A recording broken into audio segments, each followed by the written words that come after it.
Ó, uma boa linguagem. O que se avalia numa boa linguagem? Vocabulário adequado. O que é vocabulário adequado? Adequado à dissertação, adequado ao tema, adequado à idade de vocês, adequado ao momento de escritura, não estou trocando e-mail com o meu parceiro. A ausência de repetições. Cuidado, não fica histérico por causa disso. Desculpa, pode repetir, só não pode repetir junto, grudadinho. Que aí, o que a gente faz? Qual é o tipo de classe gramatical que a gente usa quando a gente quer retomar palavras e assuntos que já foram escritos no meu texto? Os pronomes. Então, se eu fico repetindo a palavra, eu tenho um duplo erro. A repetição e o desconhecimento da pronominalização, que vocês aprendem em gramática. Tá? Então, não repete junto. Separado não tem problema. Chavões, clichê, lugar comum, chatices variadas.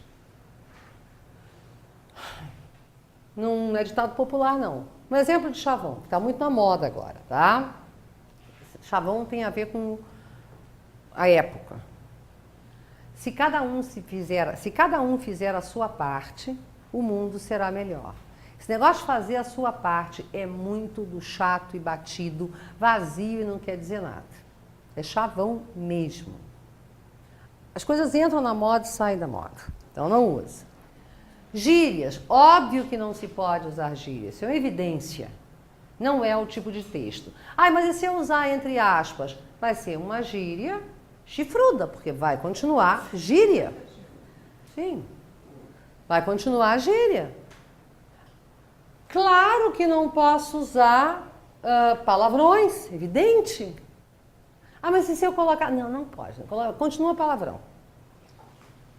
Estrangeirismos desnecessários. Alguns são necessários, óbvio.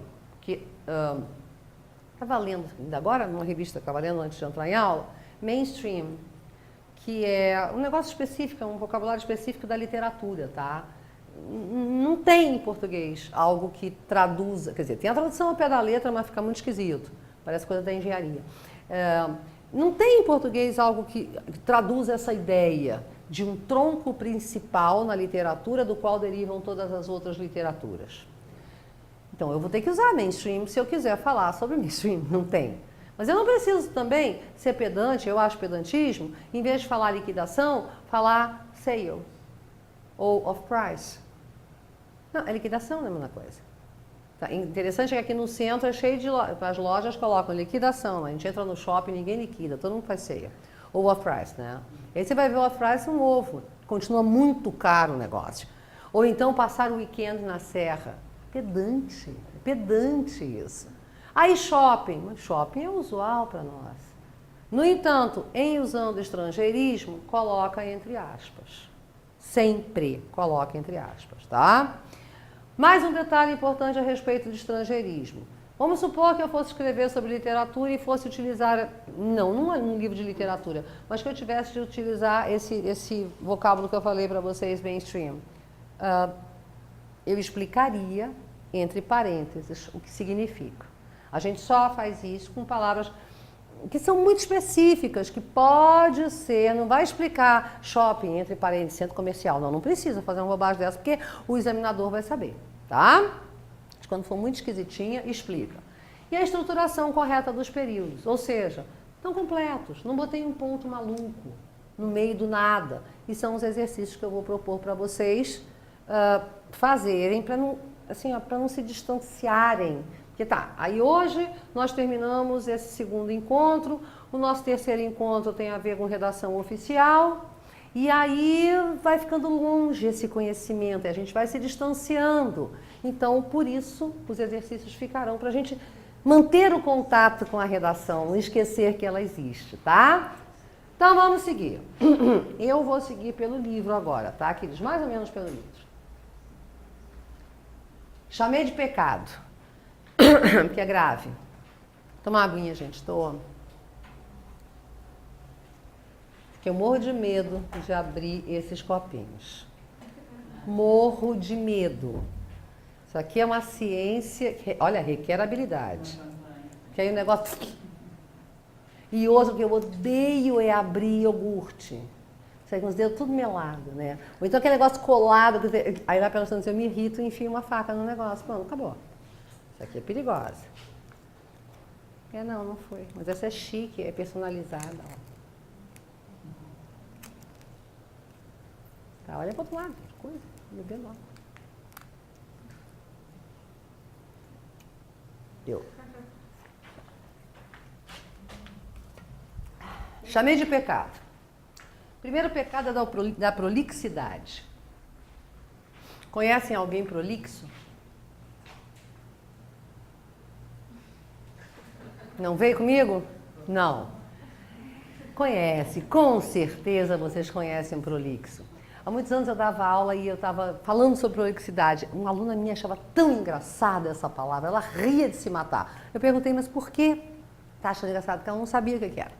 Aí ela achava muito engraçado, porque eu explicava, ela não entendia nem a palavra, o que dirá o resto. Prolixo é aquela pessoa que pode... lembra da que a gente falou sobre a necessidade de sermos objetivos quando escrevermos uma redação? A gente falou sobre isso. Objetividade, vai direto ao ponto, concisão, ou seja, dizer o máximo no mínimo de palavras. Isso, inclusive, é ser bem educado. Perguntinha. Vocês recebem e-mail. Sabe aqueles e-mails que... Eu não sei vocês. Sabe aqueles e-mails assim, ó? É colado na tela. Não é nem anexado, tá? Aí vem assim, ó. Bem grande em cima. Leia até o fim. Gente, aqui, isso aí, ó, é a palavra-chave para eu deletar o negócio. Porque os negócios desse tamanho... Aí tem um gato, um cachorro, os passarinhos voando, e assim, ai, vamos nos amar, não sei o que lá. E os textos desse tamanho. Isso é bobajada prolixa. É palavra demais, informação demais, circunlóquio, a pessoa fica aqui, ó, e não desenvolve. Vocês conhecem gente assim. Você pergunta, enfim, vamos conversar. E a criatura vai te contar um fato deste tamaninho, aquilo vira uma novela mexicana. E se a gente tem intimidade, a gente fala assim, objetiva. Olha a palavra, objetiva, fulano. Se não tem, você fica aqui, né? E a cabeça por lá. Isso, em termos de escrita, se traduz em falta de educação. Um e-mail, assim, é falta de polidez. A gente é polido quando a gente é conciso, vai direto ao ponto. Todos nós não temos tempo a perder. Ler bobagem e um monte de palavras... Então, prolixidade não. Palavras muito difíceis. Sabe, alguém disse, olha, eu tenho certeza de que avaliadores adoram uma mesóclise. E aí a criatura toca-lhe mesóclise. Ou então, em vez de falar casamento, fala enlace matrimonial. E, sabe, está na cara que é artificialismo. Mais uma vez, vocês têm de se sentir confortáveis. Senão, não rola. Tem de se sentir confortável fazendo aquilo e escolhendo a palavra que você sabe usar. Muitas vezes, um bom feijão com arroz é infinitamente melhor do que um prato sofisticado que a gente não sabe cozinhar, né? O segundo pecado é uma obviedade, é a internetez. Isso é grave. Fica bacana nas redes sociais, enfim, nos e-mails que não sejam profissionais que a gente troca com as pessoas. Desgraçadamente, e eu sou muito a favor de rede social, acho que nunca se escreveu tanto nessa vida. E-mail, enfim, tudo. Twitter, tal, mas tem que separar as áreas. Aparece já em texto você, VC. O que, o e um que grudadinhos, um ok. Ok, tá? Ih, monte, um não com tio, N com tio em cima. Todas as formas de abreviação que usamos, eventualmente, nessas redes sociais. Tem que tomar cuidado. É considerado falta muito grave, tá? Depois, gente. Impropriedade de registro. O que é isso? Nós estamos fazendo um texto que exige de nós o domínio da língua culta formal, não é verdade? Então, as palavras também têm de fazer parte deste universo da norma culta formal. Aí, muitas vezes, a gente meio que se atrapalha e usa umas palavras que não são gírias, mas elas são muito coloquiais. E eu coloquei uma lista para nós lá na página 7. Uma lista meio extensa, inclusive. Daí que eu comecei falando, né? Eu vou pedir de vocês, de fato, estudo. Estuda isso aqui. Olha só, trouxe algumas, sabe aquelas que são bem corriqueiras, a gente vê a gente não tirou do nada, não, é de jornal que a gente tira isso. Olha só, tá em negrito, correr atrás do prejuízo. Por favor, jamais usem isso. Pensem no que significa correr atrás do prejuízo. O prejuízo está ali, eu saio correndo atrás dele. Mas para que mesmo que eu vou querer um prejuízo? Vou pegar ele? Não. Mas o que é correr atrás do prejuízo? É tentar recuperar. Então, muda a ideia. Essa segunda florzinha aí, gente, fazer com que? Nem pensar. Por quê? Ah, mas a gente lê no jornal, eu sei, e não é errado. Com correr atrás do prejuízo não é errado também. Mas neste nosso tipo de texto não cabe. E por que fazer com que não? Fazer é um verbo, lembrando da aula de Zambelli agora, tá? Fazer é um verbo transitivo direto. Quem faz, faz algo. Qual é a classe gramatical da palavra com? Preposição. Como é que eu vou colocar uma preposição num verbo transitivo direto? Aqui se trata de formalidade, mas é simples, o concerto não requer grandes habilidades. Basicamente só ouvido. Vamos supor que estou eu, cadê minha caneta? Escrevendo a minha redação, lá no rascunho eu botei isso, porque na hora de passar a limpa eu comecei a fazer isso, fazia a limpeza. Aí eu peguei e escrevi assim, a violência faz com que o menor se torne mais violento. Futuramente, sei eu. Ah, botei isso no rascunho. Como é que eu vou... qual é a regra? Não pensa em regra. Tem uma regra, de fato, mas não pensa em regra. Basta fazer isso aqui, ó. Corta o com, corta o que? E relê. A violência faz o menor se tornar. O ouvido corrige. Só isso.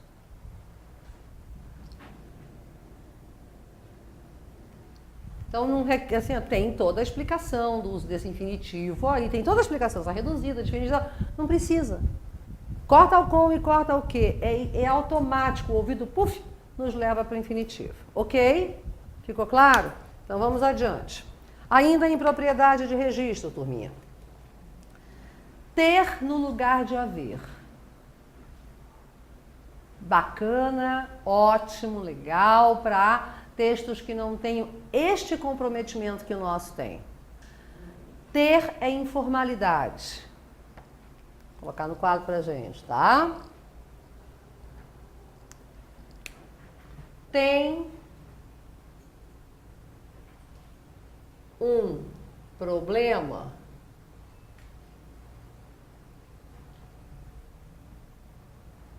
no país. Tudo bem.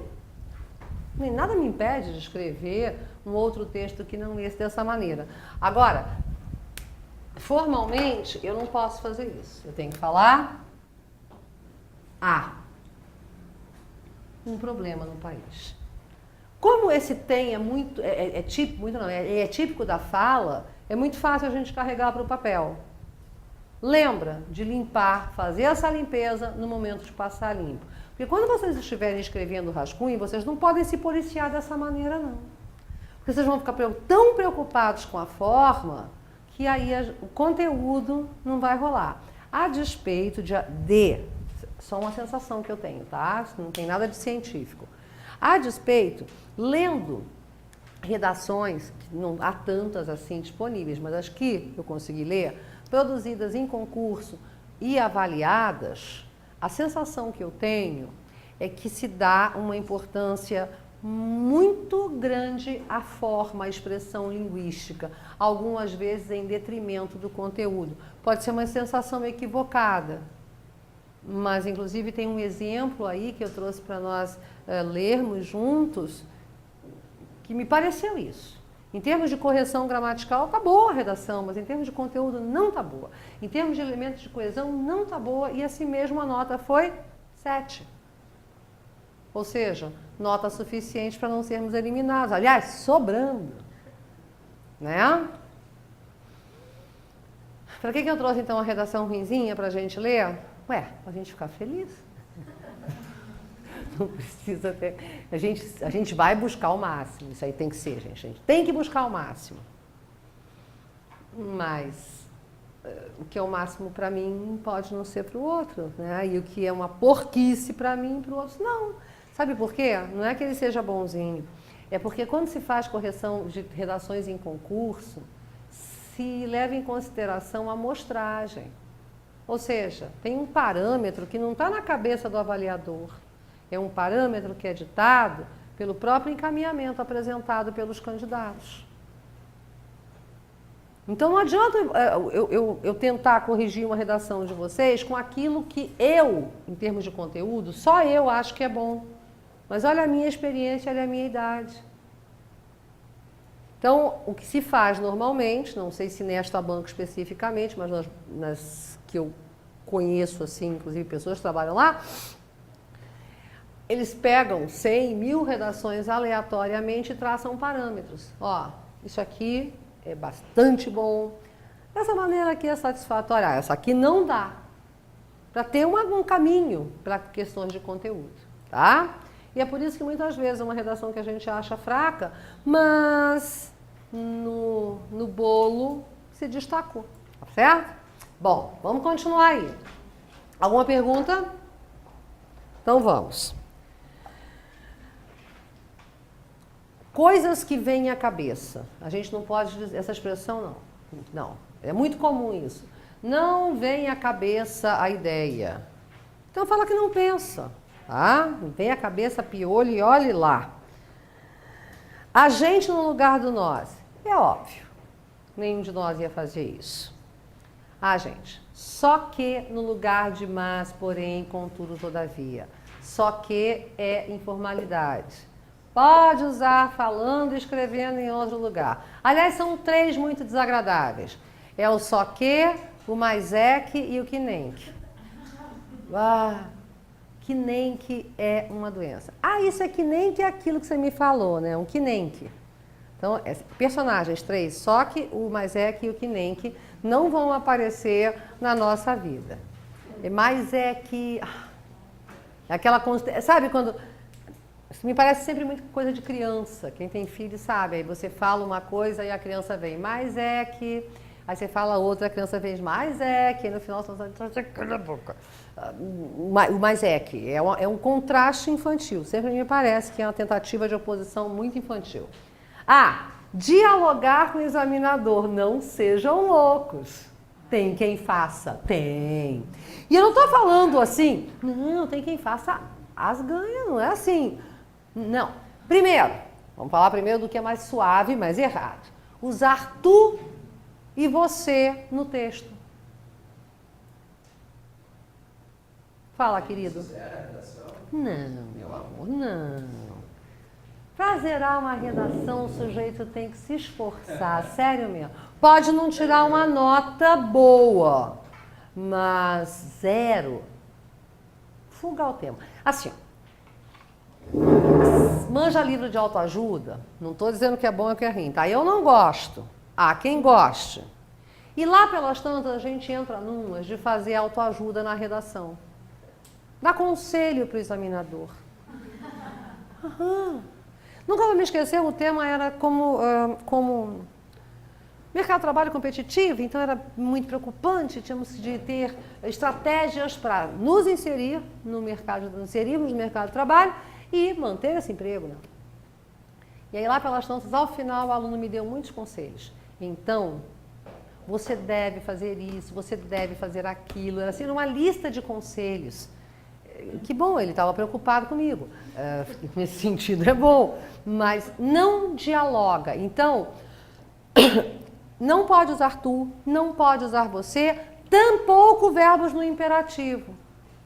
Porque os verbos no imperativo ocorrem, a não ser, na primeira do plural. Imaginemos. Tudo bem, vai. Mas tu e você, nem pensar. Não conversa. Isso significa diálogo com o avaliador. Mas tem diálogo pior. Quando a criatura, ao final da redação, põe bilhete. Manda uma mensagem. Senhor avaliador, por favor, preciso de um ponto. Eu estava muito nervosa. Esse tema eu não consegui desenvolver. Existe, Lida. Existe, juro por Deus.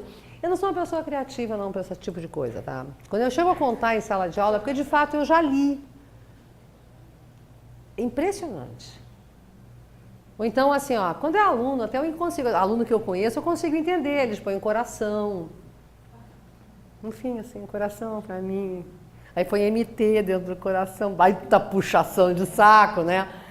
E tem muda beijo. Até eu consigo entender, eu já disse, ó, não faz isso, aqui é trabalho, isso é prova, não faz, mas aí tá, vai. Assim, desconhecido. Desconhecidos de dizer que não gostou do tema. Não gostei deste tema. E queco, vai escrever. Ou então dizer que não estava se sentindo bem, estava doente, uma dor de barriga. Isso acontece, é muito comum. Assim, ó, a gente não pode considerar que tem gente que nunca escreveu um texto na sua vida. Tá? Seguindo então. Mistura de tratamento. Isso é preocupante, tá? No mesmo parágrafo, a gente usar nós e terceira pessoa. Exemplo. Portanto, precisamos urgentemente buscar formas de reverter o quadro preocupante da utilização de drogas no Brasil. Ponto. Somos nós, né? Aí na outra frase, necessita-se de fato de leis mais rígidas no combate ao tráfico. Ó, viu? Precisamos e necessita-se. No mesmo parágrafo não se faz isso. Em parágrafos diferentes, tudo bem. Mas se eu optei pela primeira pessoa do plural, que a mim não agrada, sou eu. Continuo